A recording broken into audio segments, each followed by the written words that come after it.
الحمد لله رب العالمين نحمده ونستعينه ونؤمن به ونتوكل عليه ونعوذ بالله من شرور أنفسنا وسيئات أعمالنا من يهده الله فلا مضل له ومن يضلل فلا هادي له وأشهد أن لا إله إلا الله وحده لا شريك له وأشهد أن محمدا عبده ورسوله أرسله بالهدى ودين الحق ليظهره على الدين كله ولو كره المشركون يا أيها الناس اتقوا ربكم الوحيد وخلق منها زوجها وبث منهما رجالا كثيرا ونساء واتقوا الله الذي تساءلون به والأرحام إن الله كان عليكم رقيبا يا أيها الذين آمنوا اتقوا الله حق تقاته ولا تموتن إلا وأنتم مسلمون يا أيها الذين آمنوا اتقوا الله وقولوا قولا سديدا يصلح لكم أعمالكم ويغفر لكم ذنوبكم ومن يطع الله ورسوله فقد فاز فوزا عظيما ثم أما بعد فإن خير الحديث كتاب الله وخير الهدي هدي محمد صلى الله عليه وسلم وشر الأمور محدثاتها وكل محدثة بدعة وكل بدعة ضلالة أيها الإخوة المؤمنون أوصيكم بتقوى الله أعوذ بالله من الشيطان الرجيم وآت ذي القربى حقه والمسكين وابن السبيل ولا تبذر تبذيرا ബഹുമാനമുള്ള മുഅ്മിനീങ്ങളെ മുഅ്മിനാത്തുകളെ തഖ്വ ഉള്ളവരായി ജീവിക്കണേ എന്ന് വസിയ്യത്ത് ചെയ്യുകയാണ്.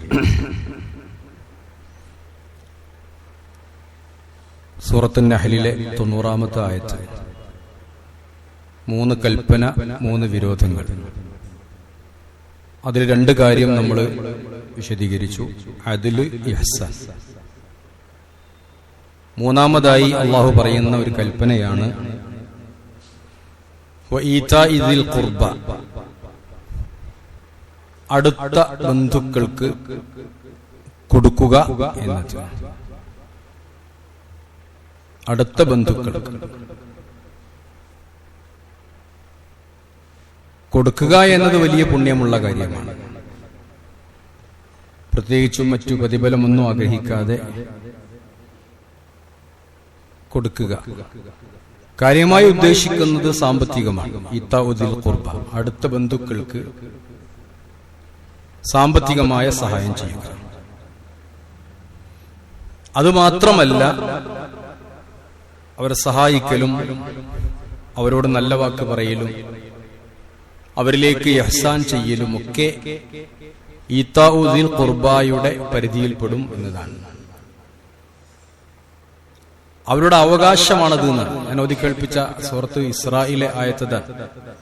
വആതിദിൽ ഖുർബ ഹഖഹു, അടുത്ത ബന്ധുക്കൾക്ക് ഹക്ക് കൊടുക്കണം എന്നാണ്. അവർക്ക് അവകാശമുണ്ട് എന്നതാണ്. പണ്ഡിതന്മാർ പറയുന്നുണ്ട്, ഈ കൊടുക്കുക എന്നത് പലപ്പോഴും മനുഷ്യന്റെ മനസ്സിൽ അഹങ്കാരവും കിബറും ഒക്കെ ഉണ്ടാക്കുന്ന ഒരു വിഷയമാണ്. പ്രത്യേകിച്ച് മനുഷ്യൻ പ്രശസ്തി ആഗ്രഹിക്കുന്ന ഒരു വിഷയം കൂടിയാണ്. അതുകൊണ്ടാണ് ഇസ്ലാമികമായി കൊടുക്കുന്ന ദാനധർമ്മങ്ങളൊന്നും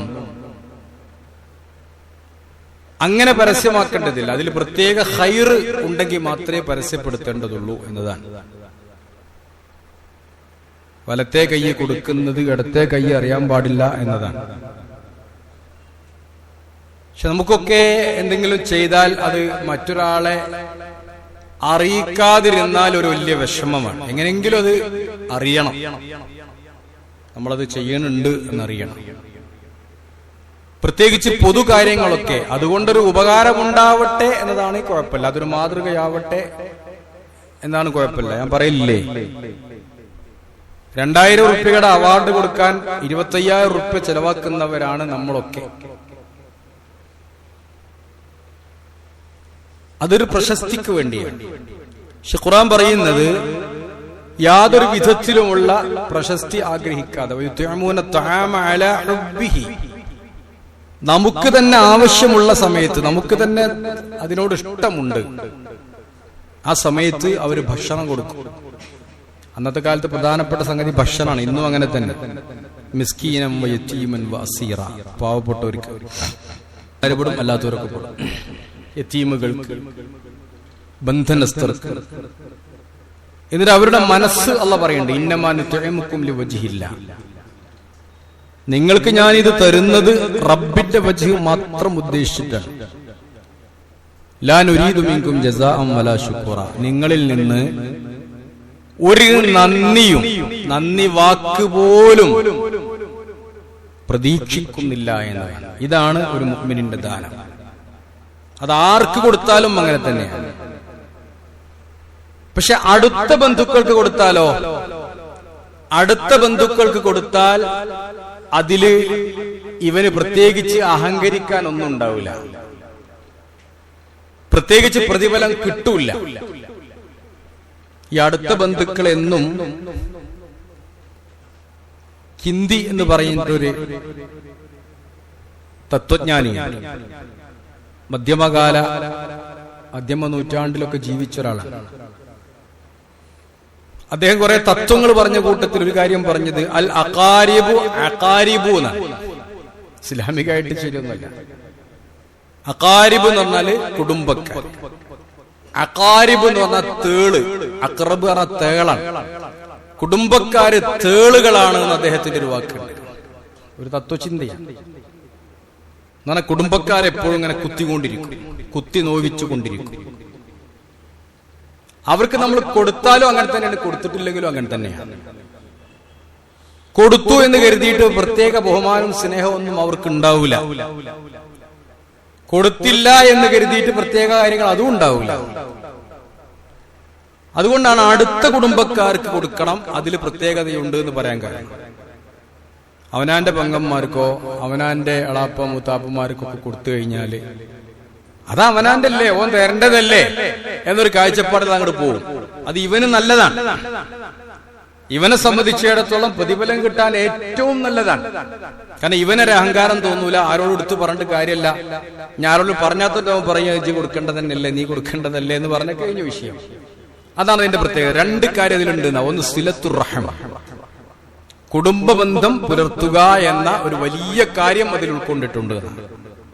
നമ്മൾ പറഞ്ഞിട്ടുണ്ട് കുടുംബജീവിതം പറഞ്ഞപ്പോ, ബന്ധങ്ങൾ ഏറ്റവും വലിയ ബന്ധം കുടുംബ ബന്ധമാണ്.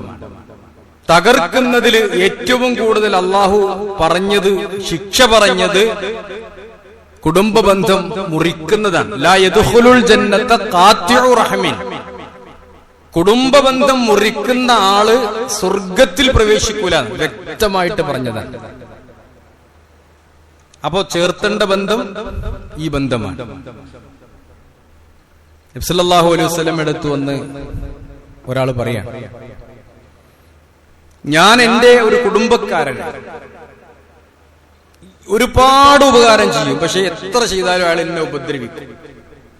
ഞാൻ അയാളോട് എപ്പോഴും നല്ലത് പറയും, അയാൾ ഇങ്ങോട്ട് ചീത്തല്ലാതെ പറയില്ല. ഞാൻ കണ്ടമാനം കൊടുക്കും, ഒരു ഉപദ്രവമല്ലാതെ ഒരു ഖൈറും എനിക്ക് അദ്ദേഹത്തിൽ നിന്നുണ്ടായിട്ടില്ല. അതാണ് കുടുംബ ബന്ധം. നബി തങ്ങൾ പറഞ്ഞു, അങ്ങനെയാണെങ്കിൽ ഇന്നമാ തസിഫുഹുമുൽ മല്ല്, നീ അവനെ ചുടുവെണ്ണീർ തീറ്റിക്കുകയാണ്. എന്നാ ഇഷ്ടമില്ലാത്തവന്റെ വായില് ചൂടുള്ള വെണ്ണീർ വെച്ചുകൊടുത്ത് തിന്നാൻ പറഞ്ഞാൽ അങ്ങനെ ഉണ്ടാവും? നീ ചെയ്യണ കാര്യം അതാണ്. പക്ഷെ പേടിക്കേണ്ടതില്ല, ഇനി അവസാനിപ്പിക്കണം എന്നല്ല നബി പറഞ്ഞത്. ഫലാ യസാലു ലക മിനല്ലാഹി ളഹീറ, നിനക്ക് നീ അങ്ങനെ ചെയ്യുന്നിടത്തോളം കാലം നിനക്ക് അള്ളാഹുവിന്റെ അടുത്ത് നിന്നൊരു സഹായം ഉണ്ടാകുന്നതാണ്. അതാണ് ലാ നുരീദു മിൻകും ജസാഅൻ വലാ ശുക്ർ. നിങ്ങൾ എനിക്ക് നന്ദി പറയേണ്ടതില്ല, അത് ഉദ്ദേശിച്ചിട്ടില്ല. ഞാൻ എന്റെ ബാധ്യത നിർവഹിക്കുകയാണ്. അതുകൊണ്ട് ചുടുവെണ്ണീർ തീറ്റാണ്, പക്ഷേ നമുക്ക് സഹായം ഉണ്ടാകും എന്ന്. ഗർഭപാത്രത്തെ അള്ളാഹു സൃഷ്ടിച്ചു, ഗർഭപാത്രം എഴുന്നേറ്റ് നിന്നു എന്നാണ് ഹദീസിലുണ്ട്, സഹിയായ ഹദീസാണ്. അള്ളാഹ്ക്കറിയാം, ഹദീസിൽ പറഞ്ഞെന്ന കാര്യങ്ങളാണ്, പ്രവാചകർ സല്ലല്ലാഹു അലൈഹി വസല്ലം പഠിപ്പിക്കുന്ന കാര്യമാണ്. ഗർഭപാത്രം എഴുന്നേറ്റ് നിന്ന് അള്ളാഹിനോട് പറഞ്ഞു, ഹാദാ മക്കാനുൽ ആഇദി ബികി മിനൽ ഖതിഅ, ഇത് കുടുംബ ബന്ധം മുറിക്കുമോ എന്ന് പേടിക്കപ്പെടേണ്ട, അഭയം തേടപ്പെടേണ്ട ഒരു സ്ഥലമാണ്.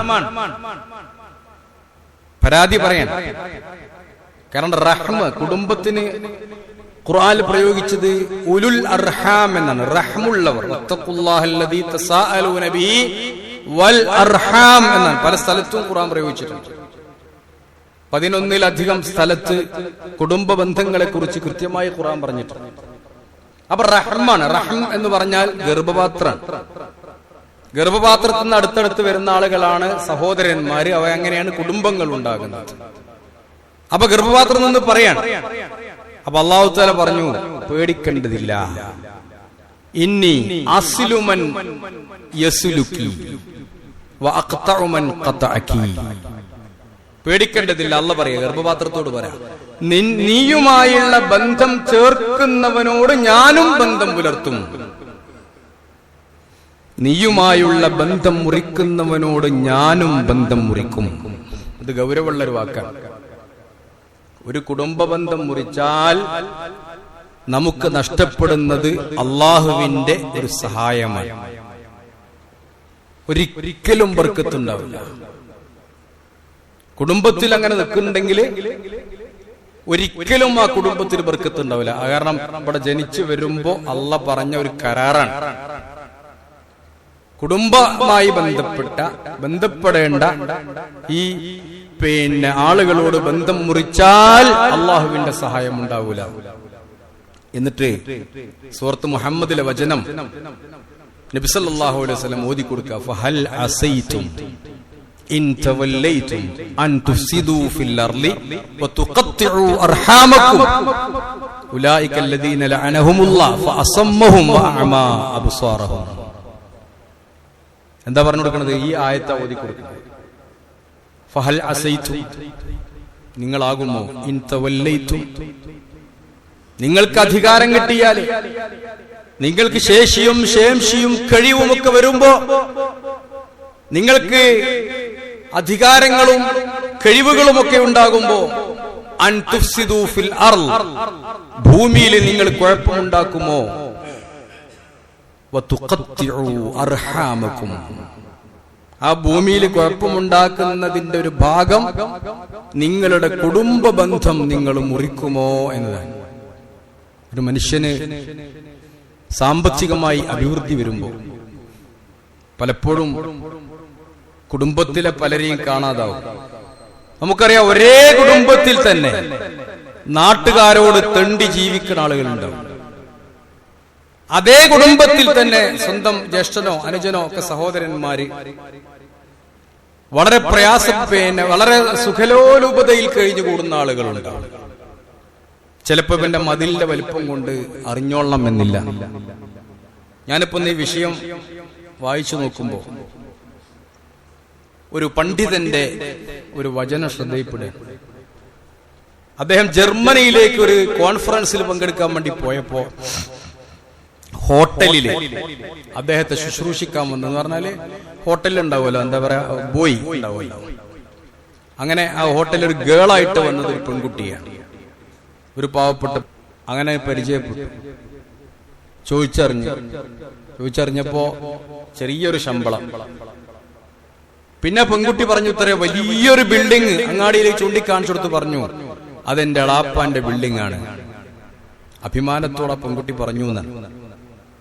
അപ്പൊ ഈ പണ്ഡിതൻ പറയണത്, ഒരെളാപ്പത്ര വലിയ ബിൽഡിംഗ് ഒക്കെ ആയിട്ട് കഴിഞ്ഞു കൂടുമ്പോ വലിയ വരുമാനമുള്ള ആളാണ്.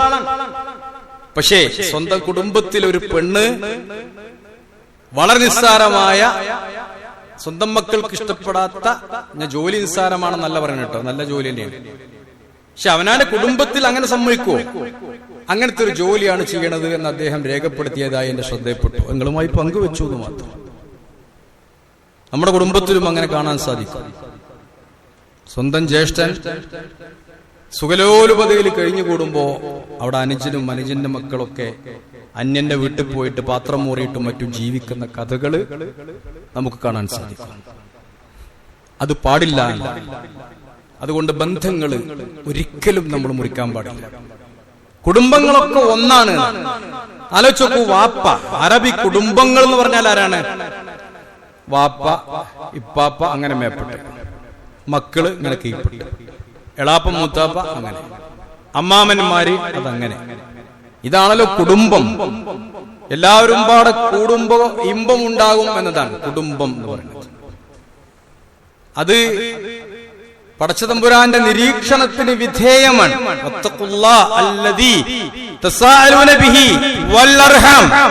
കുടുംബ ബന്ധങ്ങളെ നിങ്ങൾ സൂക്ഷിക്കണം. ഇന്നല്ലാഹ കാന അലൈക്കും റഖീബാ, അല്ലാഹു നിങ്ങളെ നിരീക്ഷിച്ചു കൊണ്ടിരിക്കുന്നു എന്നതാണ്.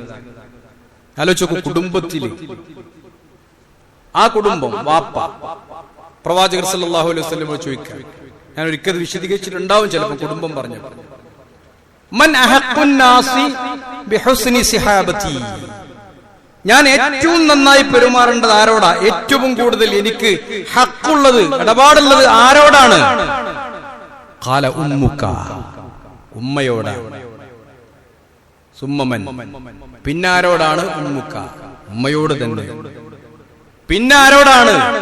ഉമ്മുക, ഉമ്മയോട് തന്നെയാണ്. 3 പ്രാവശ്യം. ഗർഭം ചുമന്നത് 10 മാസം തള്ളയാ, പ്രസവിച്ച വേദന തിന്നതും അവർ തന്നെയാ, പാലൂട്ടി നിന്നെ വളർത്തലും അവരാണ്.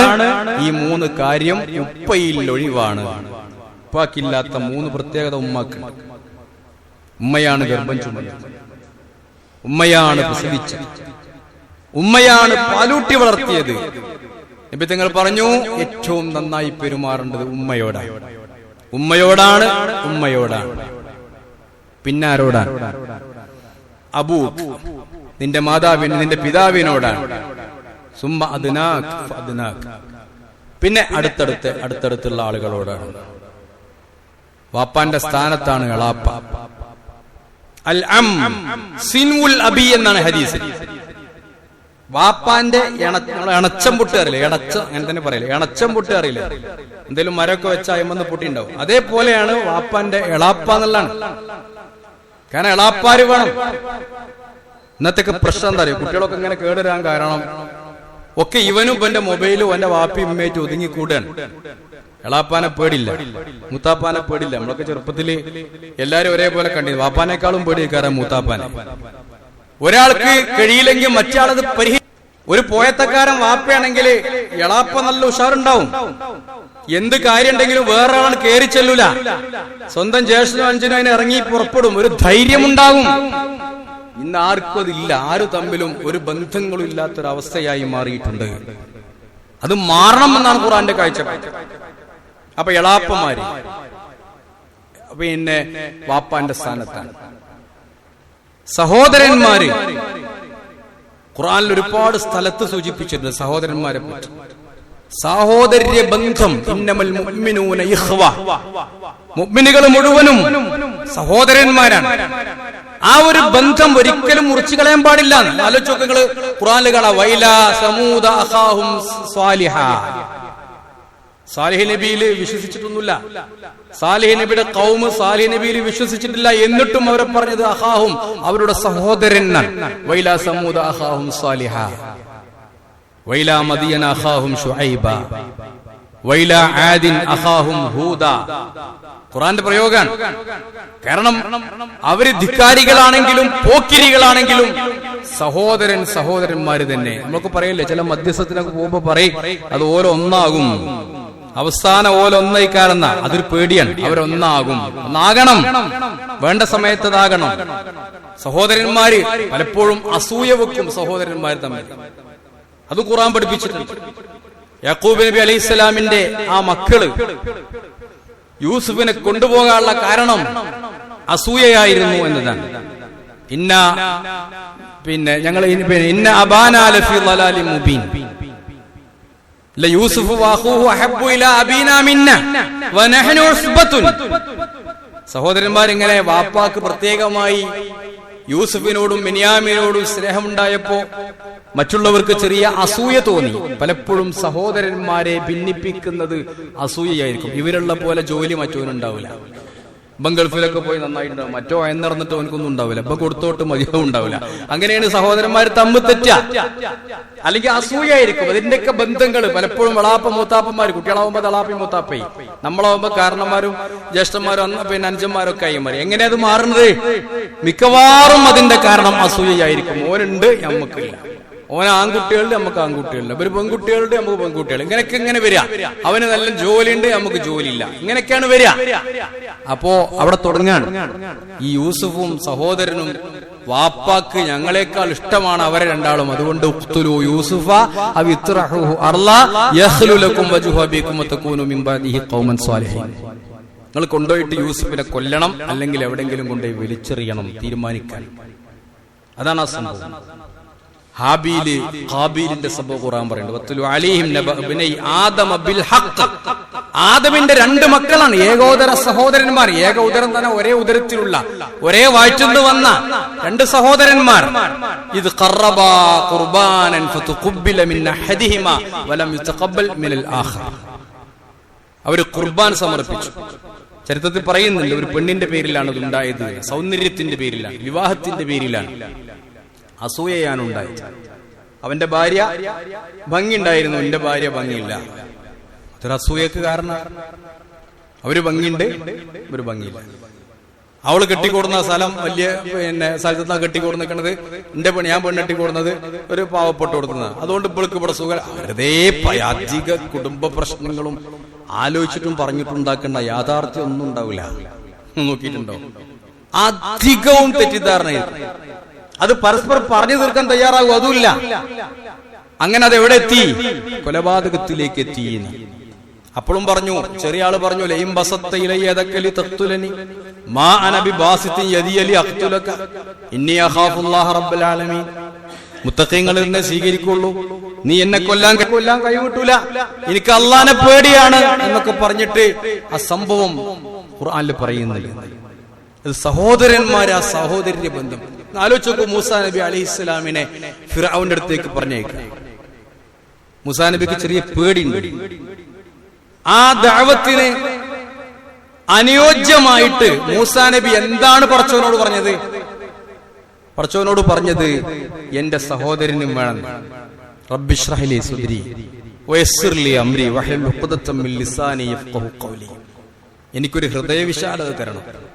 ഒന്നാമത് ഇതൊക്കെ ഉൾക്കൊള്ളാനുള്ള കഴിവാണ്. അവിടുന്ന് ആട്ടി പറഞ്ഞയച്ചതാണ്. കണ്ടാ കൊല്ലുന്നുള്ള രൂപത്തിൽ അവിടുന്ന് കഴിച്ചിലായതാ. ഇനി അങ്ങോട്ട് തന്നെ പോണം, എന്നിട്ട് ഇതന്നെ പറയണം. അതിന് വല്ലാത്തൊരു ഹൃദയവിശാലത വേണം. എല്ലാരും ഉൾക്കൊള്ളാനുള്ള ഒരു കഴിവ് വേണം. വയസ്സിർ ലി അംരി, കാര്യം എളുപ്പമാക്കി തരണം. വഹ്ലുൽ ഉഖ്ദതം മിൻ ലിസാനി യഫ്ഖഹു ഖൗലി, ഞാൻ പറയുന്നത് എന്റെ മനസ്സിലുള്ളത് പോലെ തന്നെ അവർക്ക് മനസ്സിലാക്കാൻ കഴിയണം. വജ്അൽ ലി വസീറൻ മിൻ അഹ്ലി, എനിക്കൊരു സഹായിയെ വേണം. വസീർ എന്ന് പറഞ്ഞാൽ മിനിസ്റ്റർ എന്നർത്ഥം, മന്ത്രി എന്നർത്ഥം, സഹായി എന്നാണ് അർത്ഥം. ഇതിനാണല്ലോ മന്ത്രി. സഹായി വേണം, എനിക്ക് സഹായിക്കാൻ ആള് വേണം, എന്റെ കുടുംബത്തിൽ നിന്ന് വേണം. ആര് വേണം? ഹാറൂൻ അഖീ, എന്റെ സഹോദരൻ ഹാറൂനിനെ വേണം. എന്തിന്? ഉഷ്ദുദ് ബിഹി അസ്രി, എനിക്ക് ശക്തി നൽകാൻ, എനിക്ക് ശക്തി നൽകാൻ. അതുകൊണ്ട് വഅശ്രിക്കുഹു ഫീ അംരി, എന്റെ കൂടെ നിന്ന് പ്രവർത്തിക്കാൻ സ്വന്തം അനുജന വേണമെന്നാണ്. അത് വല്ലാത്തൊരു വിജയമായി മാറിയിട്ടുണ്ട്. ഞാൻ നേരത്തെ പറഞ്ഞതുപോലെ ചിലപ്പോ ജ്യേഷ്ഠനില്ലെങ്കിൽ അല്ലെങ്കിൽ കുടുംബത്തില്, ആ കുടുംബത്തില് സഹോദരന്മാരാണ്. ഈ സഹോദരന്മാർ ആരെങ്കിലും ഒരാള് അതിൽ ഉത്തമമായിട്ടൊരു സഹോദരനായി മാറിയിട്ടുണ്ടെങ്കിലോ ആ ഒരു ആ കുടുംബത്തെ ആരും ദ്രോഹിക്കൂല. ആ കുടുംബത്തില് നല്ല ഉഷാറുണ്ടാവും, നല്ല ആക്റ്റീവായിരിക്കും ആ കുടുംബം. എന്ന് ഒന്ന് തെറിച്ചെന്നാലോ അതാകെ പരാജയം. അപ്പൊ പരസ്പരം അങ്ങോട്ടും ഇങ്ങോട്ടും സഹായിക്കാം. അതിനാണ് കുടുംബം, അതാണ് സിലത്തുർ റഹം. അതുകൊണ്ട് ആതിദൽ ഖുർബാ ഹഖഹു, അടുത്ത ബന്ധുക്കള്. പിന്നെ അമ്മാവന്മാരാണ്, ഇളയമാരാണ്, മൂത്തമ്മമാരാണ്. മൂത്ത സഹോദരൻ വാപ്പാന്റെ സ്ഥാനത്താണ് ഹദീസിലുണ്ട്. ഇമാം ബൈഹഖി, ഖുർതുബി ഒക്കെ റിപ്പോർട്ട് ചെയ്തതിൽ കാണാൻ സാധിക്കും, തഫ്സീറുകൾ രേഖപ്പെടുത്തിയിട്ടുണ്ട്. മൂത്ത സഹോദരൻ വാപ്പാന്റെ സ്ഥാനത്താണ്. കാരണമല്ലേ ചില്ലറല്ല, വാപ്പാക്ക് പകരം നിൽക്കും ആര്? മൂത്ത സഹോദരൻ. ഞാനിവിടെ പറഞ്ഞു ഒരു കഥ, തോട്ടക്കാരുടെ കഥ പറഞ്ഞപ്പോ അതില് ആ തോട്ടത്തിൽ നിന്ന് നേരത്തെ തന്നെ കൊയ്തെടുക്കാൻ പറഞ്ഞപ്പോ മൂത്ത ആളൊരു അഭിപ്രായം പറഞ്ഞിട്ടുണ്ട്. ഖാല ഔസത്തുഹും ലൗലാ തുസബ്ബിഹൂൻ, മൂത്ത ആള് പറഞ്ഞു, ഞാൻ പറഞ്ഞില്ലേ, ഞാൻ പറഞ്ഞത് കേൾക്കാതെ നിങ്ങൾ പോകുന്നത് എന്ന്. കുടുംബത്തിലെ മൂത്ത കാരണമല്ലേ, നമ്മളെന്നെ വലുത് കാര്യം തീരുമാനിക്കാനും പറ്റൂല. പണ്ടൊക്കെ അത് വലിയ നിയമമായിരുന്നു, പക്ഷെ അങ്ങനെയല്ല. അവരെ മൈൻഡ് ചെയ്യണം, അവരോട് ചോദിക്കണം. ഞാൻ തന്നെ എന്റെ കാര്യം തീരുമാനിക്കാൻ പാടില്ല. വാപ്പാന്റെ സ്ഥാനത്താ, വാപ്പാട് കൂടി ആലോചിക്കണം. വാപ്പുണ്ടെങ്കിലും ഇല്ലെങ്കിലും മൂത്ത സഹോദരൻ വാപ്പാന്റെ സ്ഥാനത്താ. ചോദിക്കണം. മൂത്ത സഹോദരി ഉമ്മാന്റെ സ്ഥാനത്താണ്. മൂത്ത സഹോദരി ഉമ്മാന്റെ സ്ഥാനത്താണ്. ആ സ്ഥാനം കൊടുക്കണം മൂത്ത സഹോദരിക്ക്. കുടുംബത്തില് ഇതൊക്കെ കുട്ടികളെ പഠിപ്പിക്കണം. കുട്ടികൾക്ക് ഇപ്പൊ ഫേസ്ബുക്കിൽ എല്ലാവരും ഫ്രണ്ടാ. പാപ്പി അമ്മയും അമ്മായിമ്മയും ഒക്കെ ഫ്രണ്ടാണ്. ആരാന്ന് ഓൽക്കറിയില്ല. ഇന്നത്തെ തലമുറക്ക് വാപ്പാരാന്നറിയില്ല, സഹോദരൻ ആരാന്നറിയില്ല, മൂത്ത സഹോദരൻ ആരാന്നറിയില്ല, ഇളയ സഹോദരൻ ആരാന്നറിയില്ല. ലൈസ മിന്നാ മൻ ലം യർഹം സഗീറനാ വയഅരിഫു ശറഫ കബീരിനാ. നമ്മുടെ ചെറിയ ആളുകളുടെ ആ കാരുണ്യം അവർക്കറിയണം. അവരോട് കാരുണ്യം ചെയ്യണം. ചെറിയ കുട്ടികളോട്, അനിയന്മാരോട്, അനിയത്തിമാരോട് നല്ല നിലക്ക് പെരുമാറണം. അവർക്കൊക്കെ വരുമ്പോ ഒരു മുട്ടായിയൊക്കെ കൊടുത്തു കൊടുത്ത് വല്ല സോപ്പിടണം. അത് ആവശ്യമാണ്, അവർ പ്രതീക്ഷിക്കുന്നതാണ്. അങ്ങനെ ചെയ്യണം. വലിയവരുടെ മഹത്വം അറിയാം. അല്ലാത്തൊരു മുസ്ലിം അല്ലാന്ന് നമ്മുടെ കൂട്ടത്തിൽപ്പെടുത്താൻ പറ്റൂല. അപ്പൊ വലിയ കാരണവർ ആരാണ്? മൂപ്പരുടെ വാക്കിൽ എന്താണ് വില അറിയണം. മൂത്ത പെങ്ങള് പറഞ്ഞു, മൂത്ത പെങ്ങളുടെ വാക്കിന് വിലയുണ്ട്. അമ്മാമന് സ്ഥാനമുണ്ട്. അമ്മാവൻ ആരാണ്? ആരും അനന്തരാവകാശം ഇല്ലെങ്കിൽ അനന്തരാവകാശം മുഴുവൻ കൊണ്ടോണ ആളാരെന്നറിയോ? അമ്മാവനാണ്. അമ്മാവന് സ്ഥാനമുണ്ട്. അപ്പൊ അമ്മാമൻ ആരാണ്? അമ്മായി ആരാണ്? ഇളയമാരാണ്? വാപ്പാനൊക്കെ ഇതൊക്കെ കുടുംബബന്ധം. ഈ വെക്കേഷനൊക്കെ കുറച്ചൊക്കെ ചൂടുണ്ടെങ്കിലും ഈ കുട്ടികളെയൊക്കെ കൊണ്ടുപോയിട്ട് കുടുംബമൊക്കെ ഒന്ന് പഠിപ്പിക്കണം, നല്ലതാണ്. അവർക്കൊക്കെ എന്തെങ്കിലും കുടുംബക്കാർക്ക് കൊടുക്കാം. ഒന്നുമില്ല. പ്രവാചകൻ പഠിപ്പിക്കുന്നത് ഒരു പുഞ്ചിരി, അത് സദഖയാണെന്ന്. കുറേ കൊണ്ടുപോയി കൊടുത്തോളുന്നില്ല, നന്നായിട്ട് സംസാരിച്ചാൽ, നല്ലൊരു വർത്താനം പറഞ്ഞാൽ മതി. ലൈസൽ വാസിലു ബിൽ മുകാഫിഈന ഹദീസിൽ പഠിപ്പിച്ചു. ഇങ്ങോട്ടും പോലെ അതുപോലെ വരുമ്പോഴേ അങ്ങോട്ടും ഞാൻ ചെയ്യുള്ളൂ എന്ന് പറയണോ? നല്ല കുടുംബബന്ധം പുലർത്തുന്നവനാണ്. മറിച്ച് കുടുംബബന്ധം പുലർത്തുന്നവൻ ആരാണ്? ഇങ്ങോട്ട് കുടുംബബന്ധം മുറിച്ചവനെ അങ്ങോട്ട് ചെന്ന് അന്വേഷിച്ച് സലാം പറഞ്ഞ് കുടുംബബന്ധം പുലർത്തുന്നവനാണ് കുടുംബബന്ധം പുലർത്തുന്നവൻ. ഒരാൾക്ക് തോന്നുന്ന ഞാൻ അങ്ങനെ എല്ലായിടത്തും പോകലുണ്ട് കാരണം ഞാൻ അതല്ല. കുടുംബബന്ധം മുറിച്ചു നിൽക്കുന്ന ആൾക്കാരുണ്ട്. എന്തെങ്കിലും ചില വാശിയേറ്റ് കുറുമ്പേറ്റ് നിൽക്കുന്ന ചില മനുഷ്യന്മാരുണ്ട്. നമ്മൾ അഞ്ചന്മാരോ ഒട്ടന്മാരൊക്കെ ഉണ്ട്. ഒരു കുറുമ്പൈ കയറും, ഒന്നും ഉണ്ടാവില്ല, ഒരു ഫായിദ ഉണ്ടാവില്ല. ശരിക്കൊന്നും വയറ്റുന്ന പോയാൽ മാറാനുള്ള കുറുമ്പേ ഉണ്ടാവുള്ളൂ. പക്ഷേ അവരെ പോയി തേടി പിടിച്ചിട്ട് അവരോട് ബന്ധം പുലർത്തണം. ഞാൻ പറയില്ലേ, നമ്മുടെയൊക്കെ കല്യാണത്തിന്റെ ഒക്കെ അവസ്ഥ, ഓഡിറ്റോറിയം നിറച്ചും റോഡ് നിറച്ചും ഒക്കെ ഉണ്ടാവും, മന്ത്രിയും MLA ഒക്കെ ഉണ്ടാവും. പക്ഷെ സ്വന്തം ഒരു അനുജൻ കല്യാണത്തിന് കൂടിയിട്ടുണ്ടാവില്ല, അല്ലെങ്കിൽ സ്വന്തം ഒരു ജ്യേഷ്ഠൻ കൂടിയിട്ടുണ്ടാവില്ല, അല്ലെങ്കിൽ ഒരു അമ്മായി കുത്തിരിക്കുണ്ടാവും. ഏത് കല്യാണം അങ്ങനെ അല്ലാത്തത്? എല്ലാം ഞാൻ ജർണലിസ്റ്റ് ഇല്ല കേട്ടോ, പക്ഷെ അങ്ങനെയൊക്കെയാണ്. നിങ്ങൾ അന്വേഷിച്ചു നോക്കി. ഏതെങ്കിലും അതിനെന്തെങ്കിലും ഒരു കാരണം പറഞ്ഞു പോയി ക്ഷണിക്കണം, പരമാവധി കൊണ്ടുവരാൻ നോക്കണം. അങ്ങനെ അതിനാണ് അതാ ലൈസൽ വാസിലു ബിൽ മുകാഫി പറഞ്ഞത്. ഇങ്ങോട്ട് ഇങ്ങനെ ബന്ധം വരും. എപ്പോഴും ഇങ്ങോട്ട് വരുന്നിടത്തേക്ക് അങ്ങോട്ടും പോകും, എപ്പോഴും അങ്ങോട്ട് പോകുന്നിടത്തേക്ക് ഇങ്ങോട്ടും വരും. അത് സ്വാഭാവികമാണ്. അതൊക്കെ മനുഷ്യ പ്രകൃതിപരമായ ചില കാര്യങ്ങളാണ്. അത് മനുഷ്യന്റെ പ്രകൃതിയാണ്. അതല്ല വേണ്ടത്. നമ്മളൊന്നും മനസ്സറിഞ്ഞിട്ട് ആ ബന്ധമുറിയൊക്കെ കൊടുക്കണം. അങ്ങനെ അവർക്ക് എന്തെങ്കിലുമൊക്കെ കൊടുക്കാൻ പറ്റുമെങ്കിൽ സാമ്പത്തിക സഹായം ചെയ്യേണ്ടവർക്ക് അത് ചെയ്യാം, ശാരീരികമായിട്ട് സഹായം ചെയ്യേണ്ടവർക്ക് അത് ചെയ്യാം, ഏതെങ്കിലും നിനക്ക് ഹെൽപ്പ് ചെയ്യാൻ പറ്റുമെങ്കിൽ ചെയ്തു കൊടുക്കുക. ഒരിക്കൽ ഉമ്മു സലമ റളിയല്ലാഹു തആല അൻഹ നബിയോട് വന്നിട്ട് വലിയ കാര്യത്തിൽ പറഞ്ഞു, നബി എനിക്കൊരു അടിമ ഉണ്ടായിരുന്നു. അപ്പൊ മുസ്ലിം അങ്ങനല്ല പൊലിവിച്ചു പറയാൻ, ഞാൻ ആ അടിമയെ മോചിതനാക്കി, അടിമനെ മോചിപ്പിച്ചു. പണ്ട് കാലത്ത് വലിയ പുണ്യമുള്ള കാര്യമാണ്. അടിമനെ മോചിപ്പിക്കൽ വലിയ പുണ്യമുള്ള കാര്യമാണ്. ഖുർആനിൽ ഒരുപാട് സ്ഥലത്ത് അങ്ങനെയാണല്ലോ. അടിമത്വം ഇല്ലാതാക്കിയത് അങ്ങനെയാണ്. അപ്പൊ നബി ചോദിച്ചത്, നിനക്ക് ആ അടിമനെ നിന്റെ അമ്മാമന്മാർക്ക് കൊടുത്തുകൂടായിരുന്നില്ലേ എന്നാ ചോദിച്ചത്. അതാ ഈ തഉദിൽ ഖുർബ, അടിമമോചനം എന്ന പുണ്യത്തിനല്ല പ്രവാചകൻ അവിടെ പ്രാധാന്യം നൽകിയത്. അതിലേറെ പ്രാധാന്യം നൽകിയത് അതിനെ അടുത്ത ആർക്ക് നമുക്ക് വേണ്ട, നമുക്ക് അടിമനെ വേണ്ടെങ്കിൽ അമ്മാവന്മാർ അവർക്ക് ആവശ്യമുണ്ടല്ലോ അവർക്ക് നബിയുടെ കുടുംബമൊക്കെ അവർക്ക് അറിയാം. അതുകൊണ്ട് അമ്മാവന്മാർക്ക് കൊടുത്തുകൂടാന്നില്ലേ എന്ന് ചോദിച്ചു. അല്ലാത്തൊരു ചോദ്യമാണ്. അപ്പൊ അവർക്ക് കൊടുക്കുക, അവരാവശ്യങ്ങൾ കണ്ടറിയാം. ഏതിനേക്കാൾ പുണ്യം, ഇവൻ ചെയ്യുന്ന പുണ്യത്തെക്കാൾ ചില കാര്യങ്ങൾ അത് കുടുംബത്തിലാവുമ്പോ പുണ്യമുണ്ട്. ചിലപ്പോ പുറത്തു കൊടുക്കണേക്കാൾ പുണ്യം നാട്ടിൽ കൊടുക്കുമ്പോണ്ടാവും. അത് ആ കുടുംബത്തിന്റെ പവിത്രതയാണ്. അതാണ് വഈതാഇദിൽ ഖുർബ. ആലോചിച്ചു, 3 കാര്യങ്ങളാണ് അത് നമ്മള് കൺക്ലൂഷൻ. 3 കാര്യങ്ങളാണ്. ഒന്ന് അദില്, നീതിയാണ്. മറ്റൊന്ന് ഇഹ്സാനാണ്. മറ്റൊന്ന് വഈതാഇദിൽ ഖുർബ, അടുത്ത ബന്ധുക്കളെ പരിഗണിക്കുക, കുടുംബ ബന്ധം പുലർത്തുക. അത് അള്ളാഹുമായുള്ള ബന്ധമാണ്, അള്ളാഹ് നിരീക്ഷിക്കുന്ന ഒരു സംഗതിയാണ് എന്ന് കൂടി നമ്മൾ മനസ്സിലാക്കുക. അള്ളാഹു അനുഗ്രഹിക്കുമാറാവട്ടെ. അൽഹംദുലില്ലാഹി റബ്ബിൽ ആലമീൻ വൽ ആഖിബത്തു ലിൽ മുത്തഖീൻ വലാ ഉദ്വാന ഇല്ലാ അലൽ ളാലിമീൻ വസല്ലി വസല്ലിമു അലാ ഖാതിമിൽ അംബിയാഇ വൽ മുർസലീൻ നബിയിന മുഹമ്മദിൻ വആലിഹി വസഹ്ബിഹി അജ്മഈൻ. അമ്മാ ബഅദു ഇത്തഖുല്ലാഹ ഇബാദല്ലാഹ്. ബഹുമാന്യരെ, യാക്കൂബ് നബി അലൈഹിസ്സലാമിന്റെ ചരിത്രത്തില് ആ മക്കള് നല്ല ഒന്നിനാത്രം പോകുന്ന മക്കളാണ്. നഹ്നു ഉസ്ബ, സഹോദരന്മാരോ, നഹ്നു ഉസ്ബ, ഞങ്ങളൊരു സംഘം ആളുകളുണ്ട്. നല്ല, പ്രത്യേകിച്ച് ആ ഭാഗത്ത്, ഈജിപ്ത് ഫലസ്തീൻ ഭാഗത്തുള്ള ആളുകളൊക്കെ നല്ല മനുഷ്യന്മാരൊക്കെയാണ്. തണ്ടും തടിയൊക്കെ ഉണ്ടാവും, കാണാനും ഭംഗിയുണ്ട്. യൂസുഫ് നബിനെ നല്ല ഭംഗിയുള്ള ആളാണ്. അവരെങ്ങനെ റേഷൻ വാങ്ങാൻ വേണ്ടി പോകുമ്പോ വാപ്പ പറഞ്ഞൊരു ഉപദേശം ഖുർആനിലുണ്ട്. യാ ബനിയ, മക്കളെ, ലാ തദ്ഖുലൂ മിൻ ബാബിൻ വാഹിദിൻ, നിങ്ങൾ ഒരേ വാതിലിലൂടെയാണ് കയറി ചെല്ലരുത് എന്നാണ്. ഫദ്ഖുലൂ മിൻ അബ്വാബിൻ മുതഫരിഖ, വ്യത്യസ്തമായ വാതിലുകളിലൂടെ നിങ്ങൾ കയറി ചെല്ലണം എന്നാണ്. അതിന് പല തഫ്സീറുകളിലും പറയുന്നുണ്ട്. കണ്ണേറ് തട്ടാതിരിക്കാനാണ് എന്ന് പറഞ്ഞിട്ടുണ്ട്.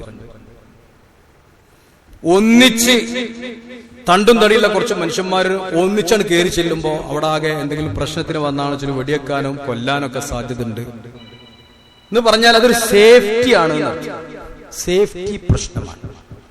പരിശുദ്ധ ഖുർആൻ അത് നമുക്ക് പഠിപ്പിച്ചു തന്നത് ഏതൊരു കാര്യത്തിനും സേഫ്റ്റി. 19-ാം നൂറ്റാണ്ടിന്റെ തുടക്കത്തിൽ വന്ന ഇൻഡസ്ട്രിയൽ റവല്യൂഷൻ വന്ന കാലത്ത് ഏറ്റവും കൂടുതൽ വന്നാണ് സേഫ്റ്റി ഫസ്റ്റ്.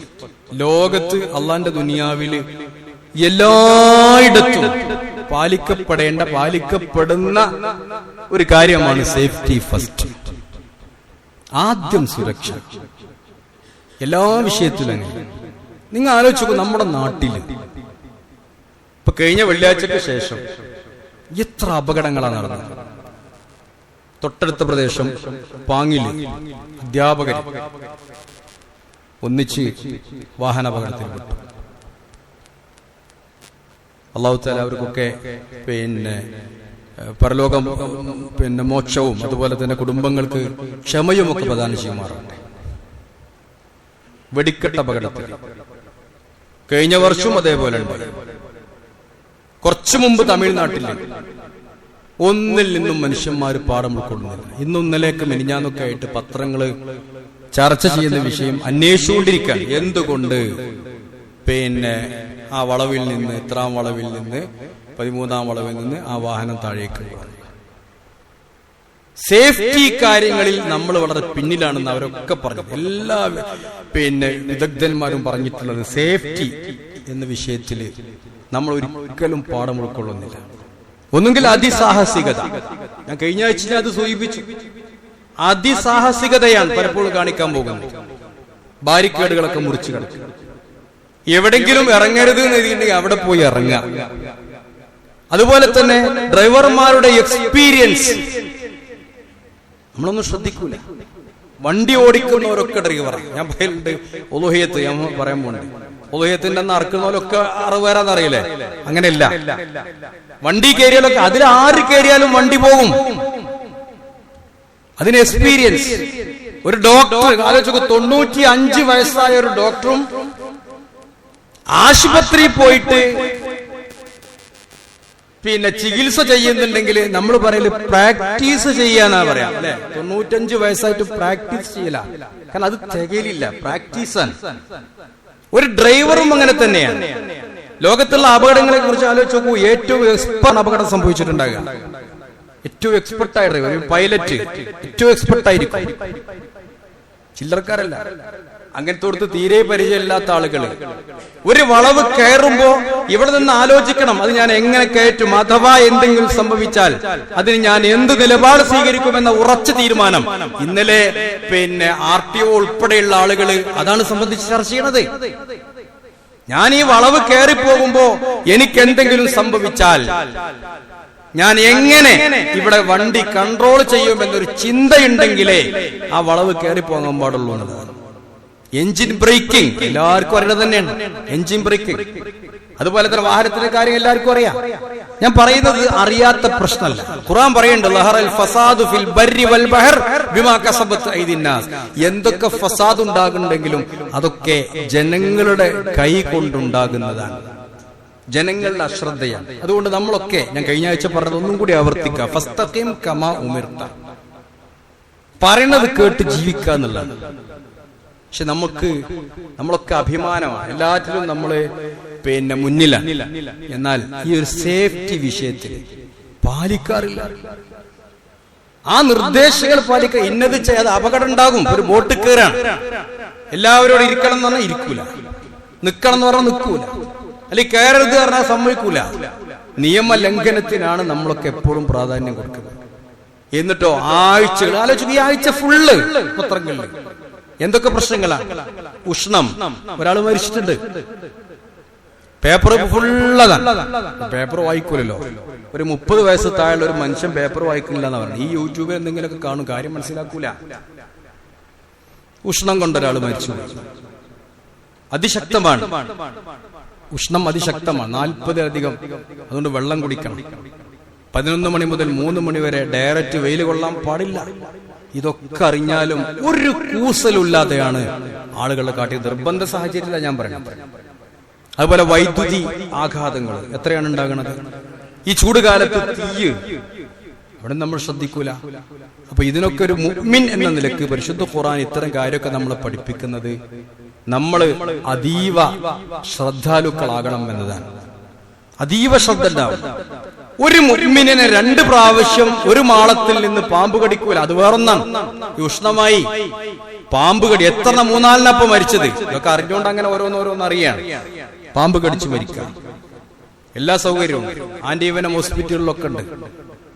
എന്നാലും വീണ്ടും വീണ്ടും കടിക്കുന്നു. പക്ഷെ ഹദീസിൽ പറഞ്ഞിട്ടുണ്ട്, ഒരു മുഅ്മിനിനെ ഒരു മാളത്തിൽ നിന്ന് 2 തവണ പാമ്പ് കടിക്കൂലെന്നാണ്. എന്താ പറഞ്ഞതിന്റെ അർത്ഥം? ഒരിക്കൽ കയ്യിൽ പിന്നെ പോയി കൈയിടൂലെന്നാണ്.